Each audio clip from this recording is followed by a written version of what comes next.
Hello everyone. As you all probably already know, Unity Technologies almost 2 weeks ago now implemented a disastrous new policy meant to gouge developers for their own personal gain called the runtime fee. And as you may also know, Road to Vostok is being developed on the Unity engine. So with that being said, this is a bit of a bump in the road for developer Antti to navigate, and there have been some questions on how the development of RTV will be affected by this situation. For those of you who just want the short, sweet answer, no, Antti is not changing engines yet. But the long-term answer is a bit more complex and nuanced, and I'll try my best to break that down for you right now. A couple of days after Unity Technologies announced its new strategy, Antti responded, and this is what he had to say.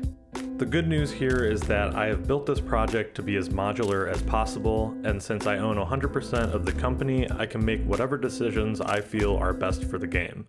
In other words, Road to Vostok is one of the lucky ones that are not directly threatened by the situation. It's too early to make any major decisions, but one thing's for certain, Road to Vostok development continues as usual, but I'll start increasing the project modularity even more from this point forward. He then, a couple days later, came out with this public response. I've been using Unity for over a decade, and it has played a central role for me both as an indie developer and as a former game development teacher. Indie developers and long-term projects like Road to Vostok want stability and transparency from companies and tools around which our projects and careers are built. Unity's recent decisions are the opposite of what is wanted, and the negative effects go far beyond individual developers. The new runtime fee model is problematic in many ways, but it's not the core issue for some of us.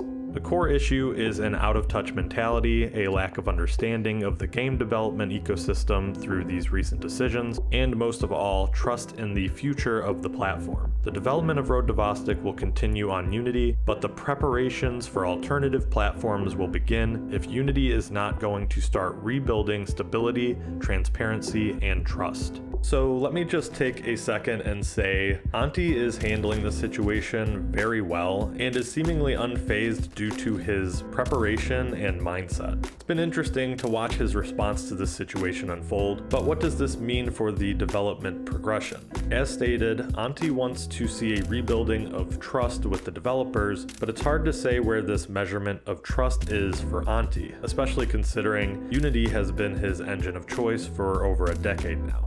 But I believe we got a bit of a glimpse into where his trust lies with them due to his reaction over the course of the next week or so. For starters, for the next 4 days after his post, Antti went to work on Godot and Unreal Engine. And on the 22nd, he shared a rough build of RTV on the Godot engine after a lackluster policy shift from Unity Technologies. Clearly, Antti was not fully satisfied with Unity's backpedaling, or why else would he make the decision to showcase this build on Godot? He went on to say that a full port would take an approximate 2 to 3 months' time, and that he would be taking a break over the weekend to help clear his mind so that he can make the best decisions moving forward. So for now, it is still up in the air on whether or not Godot is the new home for RTV. We will have to wait and see. But for development progression, this has definitely set Antti back a bit, and it could even further if the decision is made to fully port the game over to Godot.